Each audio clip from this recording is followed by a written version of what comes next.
Just দেশকে নিয়ে কয়েকটা কথা বলতে চাই। কোন বাপের বেটা যদি আজকে মাহফিলে থাকেন যে আমার মাইকটা কেড়ে নিবেন, ওয়েলকাম, আসেন আসেন আসেন আসেন। আপনার পিঠের চাল একটাও থাকবে না। আমার এই বাংলার মাটিতে ততক্ষণ পর্যন্ত ইনসাফ কায়েম হয়েছে বলে আমরা মানব না, যতক্ষণ পর্যন্ত সাইদি হুজুর হত্যার বিচার এই বাংলা জমিনে কায়েম না হবে। আর কিশোরগঞ্জের করিমগঞ্জের ভাইরা কেমন আছেন আপনারা সবাই? আলহামদুলিল্লাহ। আসতে বললেন যে কেমন আছেন আপনারা সবাই? আজকের মাহফিলে বসতে পেরে আমরা সবাই খুশি না রাজা? আমার কাছে লম্বা চড়া ভূমিকা দেওয়ার মতো টাইম নেই, জাস্ট দেশকে নিয়ে কয়েকটা কথা বলতে চাই, এন্ড দেন তারপরে আমি আমার যে সেন্ট্রাল থিম বা সাবজেক্ট ম্যাটার, মূল আলোচ্য বিষয়, সেখান থেকে আমি ওয়াচ করার I will try my best level, সর্বোচ্চ আমি চেষ্টা করব। দেশ নিয়ে কথা বলবো, আগেই সবাই সাবধান করে দেই, কিছু মানুষের গায়ে কিন্তু কথাগুলো লাগবে। তো গায়ে লাগুক বা না লাগুক, হক কথা আমাকে বলতে হবে। কে নারাজ হলো, কি খুশি হলো, আই ডোন্ট কেয়ার। হক কথা বলতে এটা নয়, বুকের কলিজা বড় হওয়া লাগে জীবন ভাই। এক নাম্বার কথা, 5 আগস্টের পূর্বে দেশটা ছিল স্বৈরাচারদের হাতে। এই দেশটাকে আগামীতে কোন স্বৈরাচার দখল করবে, আবার দেশটাকে ইসলাম বিরোধী শক্তি দিয়ে ভরে ফেলবে, এটা আমরা চুল পরিমাণ বরদাস্ত করতে পারবো না। 2 নাম্বার কথা আমি স্পষ্ট ভাষায় বলতে চাই, আপনারা আমার একটা অভিনয় দেখবেন, দেখেন তো অভিনয়টা বাস্তবতার সঙ্গে মিলে কিনা। একজন ওয়াইজ তাফসীর মাহফিলে বসে ওয়াজ করছেন, আল্লাহ রাব্বুল আলামিন বলেন, আর ডান দিক থেকে একটা পাপী নেতা এসে, কথা ভুল বললাম না ঠিক বললাম? তো কোন বাপের বেটা যদি আজকে মাহফিলে থাকেন যে আমার মাইকটা কেড়ে নিবেন, ওয়েলকাম, আসেন আসেন আসেন আসেন। আপনার পিঠের চাল একটাও থাকবে না। আল্লামা দেলোয়ার হোসেন সাইদি হুজুর নাম শুনেছেন না আপনারা সবাই? আমাদের পরিচয় টুকরা, আমাদের নয়নের মনি ছিলেন তিনি। ইসরে, মানুষটা নরমালি মারা যায় নাই, আমার বিশ্বাস তাকে ইনজেকশন পুশ করে গোপনে হত্যা করা হয়েছে কিশোরগঞ্জে।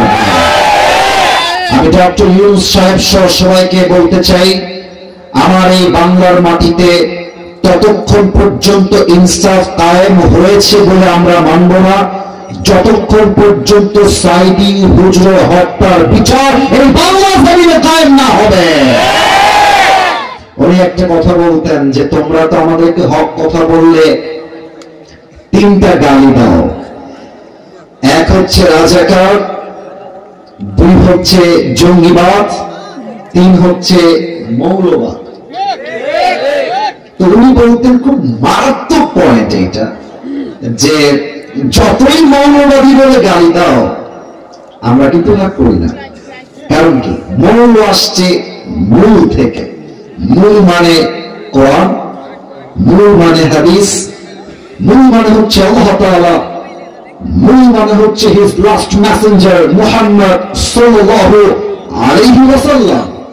তো আল্লামা দেলোয়ার হোসেন সাইদি হুজুর বলতেন, যারা আমাদেরকে মৌলবাদী বলে গালি দাও, আমরা হলাম সবাই মূলবাদী, তোমরা সবাই আগাবাদী।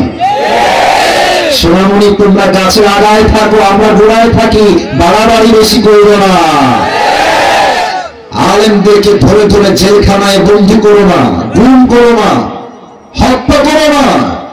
বেশি বাড়াবাড়ি করলে সময় আসবে এমন 16 কোটি মানুষ মিলে গাছের গোড়ায় ধরে একটা ঝাঁকুনি মারবে, মামুর ভাই দিল্লি গিয়ে পড়বা, দিল্লি গিয়ে তারা পড়েছে।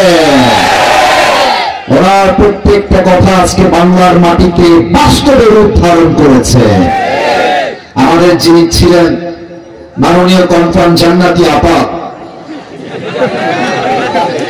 না, উনি আসলে অনেক ভালো মানুষ।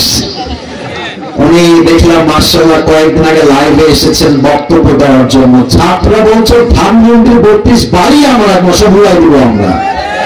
তবে আমার কথা একটু বুঝে শুনবেন, মহিলা কিন্তু খুবই ডেঞ্জারাস, খুবই ডেঞ্জারাস। তার পাতা কোনো ফাঁদে আমাদের পা দিয়ে চলবে না। সে পুরো ভারত কেন পুরো পৃথিবী নিয়ে আসলো, এই দেশের ক্ষমতার চেয়ার নেস্তেমার দখল করতে পারবে না কিশোরগঞ্জের ভাড়া। এটা নিয়ে আমি দুটি কথা বলবো এবং আমার ভূমিকার কথা আমি শেষ করে ফেলবো। আগামীতে দেশে নির্বাচন হবে, হবে না? কথা বলতে হবে, হবে না? সুষ্ঠু নির্বাচন আমরা সবাই চাই কি চাই না? আমার কথাকে আপনি নেগেটিভলি নেবেন না, পজিটিভলি বোঝেন। দেখেন আমি কি বলি, আপনার কোন জায়গায় এটা আঘাত করবে, আশা রাখবো আমি এটা। এক নম্বর, আগামীতে নির্বাচন হবে বাংলাদেশে। আমি আজকে আসিফ হুজুর হিসেবে নয়, just as a citizen of Bangladesh, দেশের একজন নাগরিক হিসেবে বলছি, আগামীতে বাংলাদেশে আমরা প্রধানমন্ত্রী হিসেবে কোন নারীকে সেকেন্ড টাইম বাংলাদেশে আর দেখতে চাই না। এক নাম্বার কথা, আমরা কোন নারীকে ক্ষমতায় দেখতে চাই না। দুই নাম্বার কথা, আমরা আগামী বাংলাদেশে এমন একজন পুরুষকে ক্ষমতায় দেখতে চাই যিনি একই সময়ে বাংলাদেশের প্রধানমন্ত্রী হবেন, যিনি জাতীয় সংসদে দাঁড়িয়ে বাংলাদেশের পক্ষে বক্তব্য রিপ্রেজেন্ট করবেন এবং তার যোগ্যতা, তার কোয়ালিফিকেশন, তার কাবিলিয়ত, তার ইস্তেদাদ, তার যোগ্যতা এতটা হাইলি কোয়ালিফাইড হবে। আমার দেশের প্রধানমন্ত্রী যেমন জাতীয় সংসদে দাঁড়িয়ে দেশের পক্ষে বক্তব্য দিবে, আমার দেশের প্রধানমন্ত্রী চাইলে বাংলাদেশের ঢাকার জাতীয় মসজিদ বাইতুল মুকাররমে দাঁড়িয়ে জুমার খুতবা দেওয়ার যোগ্যতাও রাখবে কিশোরগঞ্জের ভাই। এবার বলেন, দেশের প্রধানমন্ত্রী যদি হয় জাতীয় মসজিদ বাইতুল মুকাররমের খতিব, সেই দেশে কি ঘুষ আর সুদ থাকবে? ডাকাতি থাকবে? জেনা থাকবে? ধর্ষণ থাকবে? পুরো দেশটাই সোনার বাংলাদেশ হয়ে যাবে, যে কিনা বলে।